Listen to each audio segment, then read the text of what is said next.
आधुनिक युग में सबसे बड़ा सवाल क्या है? कोई इंसान के अंदर सबसे बड़ा सवाल क्या है?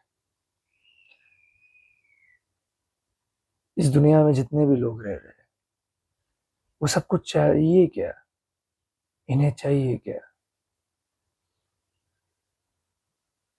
हम सब एक ही चीज के पीछे भाग रहे हैं। एक ही चीज ने हमें पकड़ के रखा है। वो चीज है शांति। हमें शांति चाहिए। हम सब जीवन में पीस पाना चाहते हैं। कोई आदमी को लगता है कि पैसे कमा के शांति मिल जाएगी। किसी को लगता है बच्चे पैदा करके शांति मिल जाएगी। किसी को लगता है प्रतिष्ठा से शांति मिल जाएगी। किसी को लगता है शरीर की सुंदरता से शांति मिल जाएगी। ये शांति के लिए हम भाग रहे हैं। पूरा जीवन हम जो भी कर्म करते हैं वो सब शांति पाने के लिए ही किया जाता है। लेकिन क्या हमें शांति मिल रही है? क्या हमें शांति मिल रही है? ये सवाल जरूरी है। हम शरीर के बाहर की चीजों के पीछे भाग रहे हैं, है ना? नहीं तो हम पैसे के पीछे भाग रहे हैं। शरीर के बाहर है जो पैसे से खरीदी हुई हर चीज शरीर के बाहर ही होगी। बिल्कुल सही है। कुछ गलत बात तो नहीं है उसमें। हम हर चीज, खाना पीना, रोटी, कपड़ा, मकान, ये सब पाने के पीछे भाग रहे हैं। और क्यों पाना चाहते हैं? क्योंकि हमें एक दिन ऐसा लगता है कि ये सब पाके हमें शांति मिल जाएगी। लेकिन दुनिया कैसी बन चुकी है ये तो हमारे सामने है।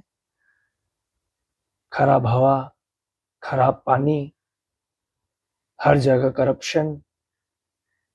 आगे बढ़ने के लिए सामने वाले को मारना भी पड़े तो हम शायद हिचकिचाएंगे नहीं। पेड़ को काटना है, काट देंगे, पैसा मिलेगा ना उससे। नदी प्रदूषित करने पड़ेगी पैसा कमाने के लिए, कर लेंगे हम। हमें ऐसा लगता है कि ये प्रकृति हमसे अलग है, दुनिया हमसे अलग है, हर इंसान हमसे अलग है। इसलिए हम दूसरों का शोषण करने से पहले भी सोचते नहीं है। ज्यादातर लोग तो ऐसे ही होते हैं। तो शांति पाने के लिए हम सब कुछ कर रहे हैं। सब कुछ जो कर सकते हैं हम करेंगे। लेकिन कोई भी इंसान ये बात को ठुकराएगा नहीं अगर मैं कहूँ कि हमारे कोई भी कर्म से हमें कभी शांति मिलती है नहीं। हम जीते तो है जीवन, लेकिन हम कुछ भी कर ले, कुछ भी कर ले, कोई भी कर्म कर ले, हमें शांति नहीं मिलती। जिस शांति के पीछे हम भागते रहते हैं वो शांति कभी मिलती ही नहीं। ये बात तो सत्य है। और अगर आप ये बात नहीं मानते तो फिर ठीक है, मत सुनिए आप मेरी बात। तो अब ये शांति को पाए कैसे? शरीर के बाहर की कोई भी चीज से शांति मिलती नहीं। तो क्या करे? कैसे पाए शांति? सबसे बड़ी प्रॉब्लम हमारी क्या है पता है क्या? कि हम कर्म करने के पीछे बहुत पागल है। हम कुछ करना चाहते हैं। हम क्या करना है ये सवाल जरूर पूछ लेंगे, लेकिन ये सवाल नहीं पूछेंगे कि कौन कर रहा है। ये करने वाला कौन है? क्या शरीर कर रहा है? कौन कर रहा है? कौन कर रहा है? शरीर कर रहा है कर्म, नाम कर रहा है कर्म। हमें ये सवाल पूछना नहीं है। हमें ये सवाल नहीं पूछना है कि कौन कर रहा है कर्म। हमें बस इतना चाहिए कि कर्म करना क्या है ये बताओ। करने वाले पे हमें बात नहीं करनी।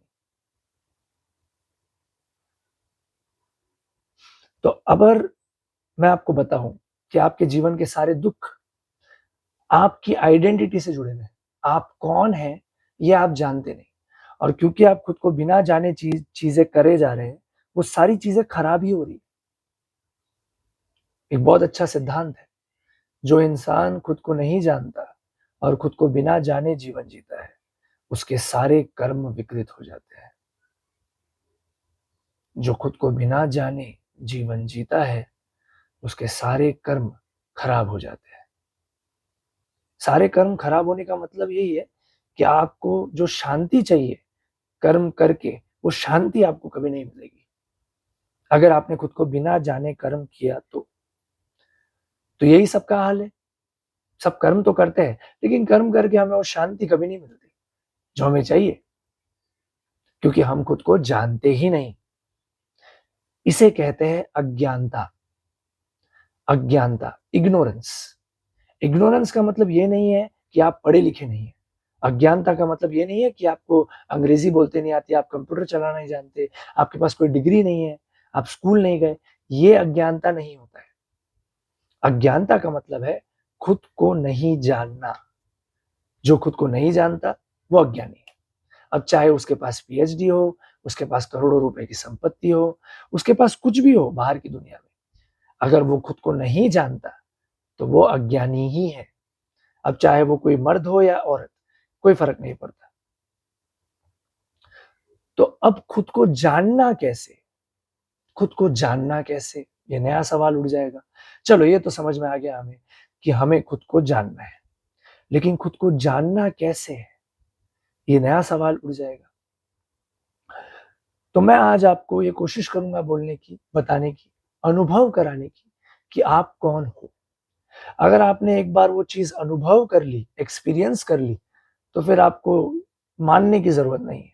कोई रट्टा तोता ज्ञान लेने की जरूरत नहीं है। ज्ञान नहीं चाहिए, आपको सीधा अनुभव करना है। एक बार आपने अनुभव कर लिया आप कौन हो, तो आप क्या नहीं हो ये भी आपको समझ में आ जाएगा। अभी अगर आपको लगता है कि ये वीडियो में आप मुझे देख रहे हो, तो आप गलत हो, आप अज्ञानी हो। आप अभी इसी वक्त इस वीडियो में, इस वर्तमान क्षण में मेरे शरीर को देख सकते हो, मुझे नहीं देख सकते। मैं नहीं दिख रहा है इस वीडियो में, मेरा शरीर दिख रहा है बेशक। आप बेशक इस वीडियो में मेरे शरीर को देख रहे हैं, लेकिन आप मुझे नहीं देख रहे। जो अभी बात कर रहा है वो आप नहीं देख रहे, आप उसको देख नहीं सकते। उसके शरीर को देख सकते हैं बेशक। तो अब मैं आपको समझा रहा हूं कि मैं कौन हूं, और जो मैं हूं वही आप हो। आप में और मुझ में कोई अंतर नहीं है। वो हम कभी और डिस्कस करेंगे, लेकिन अभी हम पहले अनुभव करेंगे कि आप कौन हो। अगर आप अभी इसी वक्त शरीर की आंखें बंद करेंगे, तो आपकी आंखें बंद नहीं होती। आप अभी भी अंधेरे को देख रहे हैं। यहां तक कि क्योंकि मेरे सामने रोशनी है, तो मेरी आंखें, शरीर की आंखें बंद होने के बाद भी मुझे अंधेरा नहीं दिख रहा, थोड़ी सी रोशनी अभी भी दिख रही है। तो जो शरीर की आंखें बंद करने के बाद भी अंधेरे को देखते रहता है, वही मैं हूं, और वही आप भी है। मैं आपसे बहस नहीं कर रहा, मैं आपको सत्य बता रहा हूं, और सत्य आपको अनुभव करना होगा। शरीर आप नहीं हो। शरीर के भीतर बैठा हुआ जो देख रहा है, जिसका देखना बंद होता ही नहीं। आप शरीर की आंखें बंद करोगे तो अंधेरे को देखोगे, शरीर की आंखें निकाल लोगे फिर भी कोई ना कोई रहेगा जो देख रहा है। सोने के बाद भी आप सपनों को देखने लग जाते हैं, लेकिन जो सपने को भी देख रहा है, जिसका देखना ये तीनों स्थितियों में बंद नहीं हो रहा, वही आप हो। और ये शरीर नहीं है, आप शरीर नहीं हो। ये आपको अनुभव करना होगा कि आप शरीर नहीं हो, आप देखने वाले हो। जो देख रहा है वही आप हो, और ये जो देख रहा है, इसे देखा नहीं जा सकता और इसे छुआ भी नहीं जा सकता। आपको देखा नहीं जा सकता और आपको छुआ नहीं जा सकता। शरीर को छुआ जा सकता है, शरीर को देखा जा सकता है, लेकिन आपको ना देखा जा सकता है ना छुआ जा सकता है। जो चीज शरीर की आंखें बंद करने के बाद भी देखते रहती है, उसे देखने का और छूने का कोई उपाय नहीं है। अभी आपने अनुभव कर लिया, तो अब आप समझ जाएंगे कि हाँ, मेरी आंखें बंद, शरीर की आंखें बंद करने के बाद भी मेरी आंखें बंद नहीं होती। कोई उपाय ही नहीं है मेरी आंखें बंद करने का। भगवान से वरदान मिला हुआ है मुझे कि तेरी आंखें बंद हो ही नहीं सकती, और सच में आपकी आंखें बंद हो ही नहीं सकती। लेकिन इसको जानने का उपाय क्या? हमारी दुनिया के प्रॉब्लम्स, पर्यावरण का संरक्षण, हवा का साफ होना, इससे क्या लेना देना इस चीज का? लेना देना है। आपकी अज्ञानता आपको देखने नहीं दे रही, वो बात अलग है, लेकिन हम इस पे भी बात करेंगे। ठीक, जब कोई इंसान खुद को शरीर मान लेता है, अगर मैं कहता हूं कि मैं शरीर हूं, ये मांस, ये हड्डी मैं हूं, अगर मैं कहूं कि शरीर ही मैं हूं, इसका मतलब ये है कि जो इंसान कह रहा है कि मैं शरीर हूं, वो ये भी कह रहा है कि जो सामने दिख रहा है, जो दूसरे शरीर मुझे दिख रहा है, वो मैं नहीं हूं। ध्यान से सोचिए, जो इंसान कह रहा है कि मैं शरीर हूं, ये शरीर ही मैं हूं, वो ये भी कह रहा है कि जो शरीर ये नहीं है, वो मैं नहीं हूं। मतलब जो इंसान खुद को शरीर मानता है, वो इंसान दुनिया को दो में देख रहा है, दो में बट गई है उसकी दुनिया। मैं और तू, ये मेरा शरीर है, ये तेरा शरीर है, ये मेरा शरीर है, ये मेरा शरीर नहीं है। दुनिया में अब भेद हो गया, मैं और तू का निर्माण हो गया। जो इंसान दुनिया को मैं और तू में देखता है, उसी को अहंकारी कहते हैं। अहंकार का मतलब है दुनिया को दो में बांट देना, ये मेरा, ये तेरा। और जो इंसान मैं में जीता है, मैं और तू में जीता है, वो इंसान कभी भी तू में मैं को नहीं देख सकता, दूसरे इंसान में खुद को नहीं देख सकता, दूसरे प्राणी में खुद को नहीं देख सकता। जबकि सबके अंदर वही चीज है जो देख रही है, सिर्फ इंसानों के अंदर नहीं, पेड़ पौधे जानवर, इन सब के अंदर से जो देख रहा है वो एक ही है, अलग नहीं है। लेकिन जब तक आप अहंकारी हो, जब तक आपको लगता है कि ये मैं हूं और सामने जो दिख रहा है वो मैं नहीं हूं, वो तू है, वो अलग है मुझसे, तब तक वो इंसान दूसरे में खुद को देख ही नहीं सकता। तो जो इंसान खुद को शरीर मानता है, वो दुनिया में हर चीज को खुद से अलग मानेगा। अब ऐसे इंसान को अगर लगता है कि सामने तो जो जानवर है वो मैं तो हूं ही नहीं, ये जानवर जो है वो मुझसे अलग है, तो अब इस जानवर को मैं मार सकता हूं, काट सकता हूं, पका के खा सकता हूं। सामने ये पेड़ है, ये पेड़ मुझसे अलग है, तो अब इस पेड़ को मैं काट सकता हूं, काट के मुझे पैसे मिलेंगे, अच्छा है, बढ़िया है, मुझे तो कुछ, मेरा तो कुछ गया नहीं, पेड़ कटा है। ये नदी है, ये नदी मैं नहीं हूं, तो अपने स्वार्थ के लिए मैं इस नदी को प्रदूषित कर सकता हूं। कल को इस नदी का पानी पी के कोई मर गया, कोई बेचारा बच्चा मर गया, कोई इंसान मर गया, तो मैं बोल सकता हूं अरे ये मैं थोड़ी ना हूं, ये तो मुझसे अलग है, ठीक है मरे जाके, मुझे क्या फर्क पड़ता है।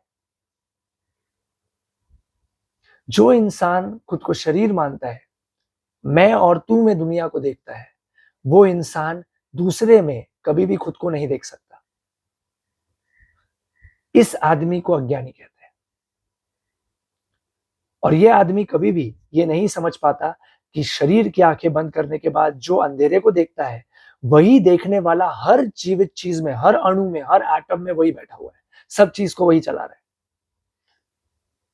तो जो इंसान खुद को दूसरों में देख पाता है, वो इंसान कभी भी दूसरे का शोषण नहीं कर सकता, कर ही नहीं सकता, क्योंकि वो हर इंसान हर चीज में खुद ही को देखता है, वो संरक्षण करता है, वो बचाव करता है, वो प्रोटेक्ट करता है।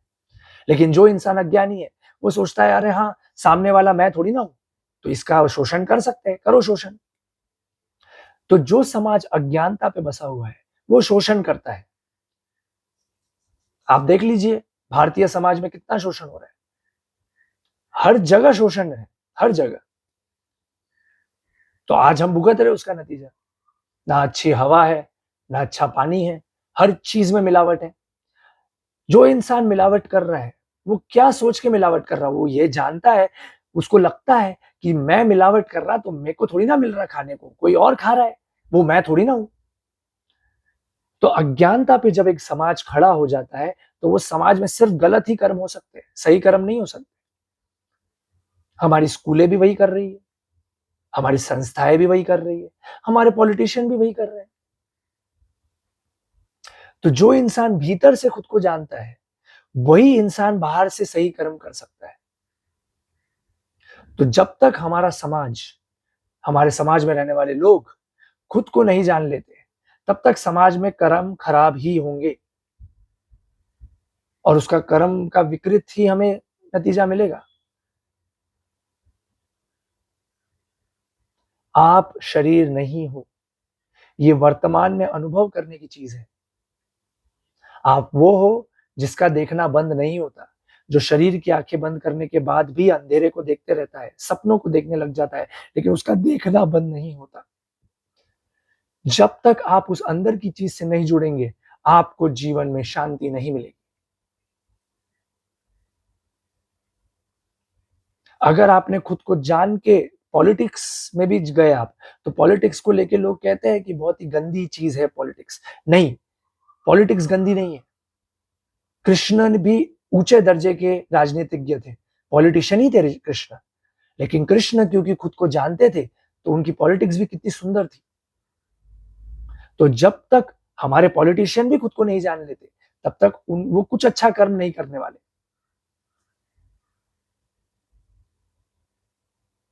जब तक हमने एज अ समाज खुद को नहीं जान लिया, तब तक हम आगे नहीं बढ़ सकते। और अब तो ऐसा वक्त आ चुका है कि हम अपने बच्चों के लिए एक ऐसी दुनिया का निर्माण कर रहे हैं, जो दुनिया आप हमारी अतीत की दुनिया से भी बदतर है।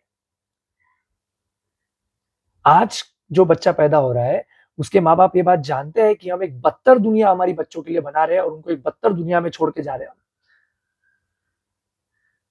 अगले 30 सालों में ही इस देश की सारी नदियां सूख जाएगी, पर्यावरण का विनाश होगा। 200 करोड़ लोग जो हमारी हिमालयों की नदियों पे आश्रित है, वो सब बेघर होने वाले हैं, मरने वाले हैं। वो लोग कहाँ जाएंगे? और हम तो अभी सिर्फ इंसानों की बात कर रहे हैं। कितने करोड़ों जानवर रोज कटते हैं सिर्फ इंसानों का पेट भरने के लिए। उन जानवरों का क्या कसूर? क्या कसूर? उन्होंने किया क्या? और याद रखिए, जो माँ बाप खुद को नहीं जानते, वो अपने बच्चों को भी नहीं जान सकते। जो इंसान खुद को नहीं जानता, वो किसी को नहीं जानता, वो जान ही नहीं सकता। क्योंकि जैसे हम खुद को देखते हैं, वैसे ही हम दूसरों को भी देखते हैं। तो अगर मैं खुद को शरीर मानता हूं, तो मैं दूसरे को भी शरीर की नजर से ही देखूंगा। और ऐसी दृष्टि के कारण ही रेप जैसी बुरे दुष्कर्म इस समाज में होते हैं। जो आदमी रेप करता है, वो यही तो सोच रहा है कि सामने वाला शरीर है, ये शरीर से मुझे भोग मिल जाएगा और ये मुझसे अलग है, तो मैं इसके साथ दुष्व्यवहार कर सकता हूँ, इसको मार सकता हूँ, इसको पीट सकता हूँ। जो आदमी रेपिस्ट है, वो सच में बीमार है, वो अज्ञानता में डूबा हुआ है। वो ये मानता है कि सामने तो जो मेरे सामने खड़ा है, उपस्थित है, वो तो एक शरीर ही तो है। इस शरीर से मेरा भोग हो जाएगा तो मेरे को शांति मिल जाएगी। लेकिन उसको शांति नहीं मिलने वाली, कभी शांति नहीं मिलने वाली। शांति बाहर से नहीं आती, शांति शरीर के भीतर से आती है। आंखों के पीछे जो बैठा है, जो देख रहा है, उधर से शांति आती है। तो जब तक हमारे समाज में अज्ञानता को हमने जड़ से उखाड़ के नहीं फेंक दिया, इस समाज में शांति भी नहीं आने वाली और ना ही समाज के बाहर के प्रॉब्लम सॉल्व होने वाले हैं, ना प्रकृति का विनाश बंद होने वाला है, और ना ही हमारे ये जो बीमारियां है जो हमारे अंदर आ चुकी है, रेप करना, एक में को खसोटना, एक में के ऊपर अत्याचार करना ताकि हमें पैसा मिल जाए, ये भी बंद नहीं होने वाला जब तक इस समाज में अज्ञानता का नाश नहीं हो जाता। और अज्ञानता का मतलब क्या है? ये मान लेना कि मैं शरीर हूं, ये मान लेना कि मैं अलग हूं और तू अलग है। जब तक ये भाव से आप जिएंगे, तब तक आपकी अज्ञानता जीवित है। ज्ञान का मतलब है ये जान लेना, ये अनुभव कर लेना कि सच में वर्तमान में मैं शरीर नहीं हूं।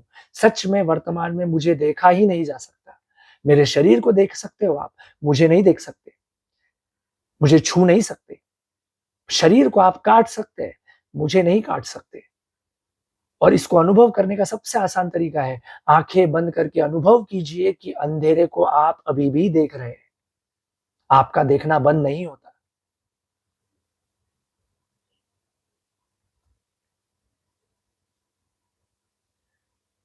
जब तक ये समाज में अज्ञानता खत्म नहीं हो जाती, ये समाज में पीड़ा खत्म नहीं होने वाली और हमारी कोई भी समस्या का समाधान नहीं होने वाला, ना ही हमें शांति मिलने वाली, जिसके लिए हम जीवन में आए।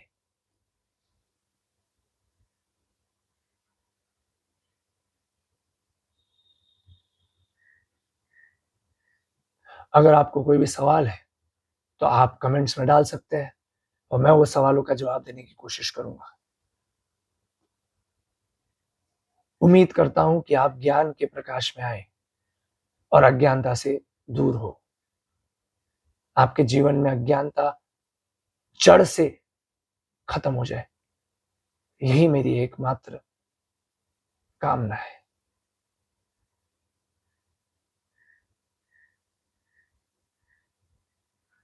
नमस्कार।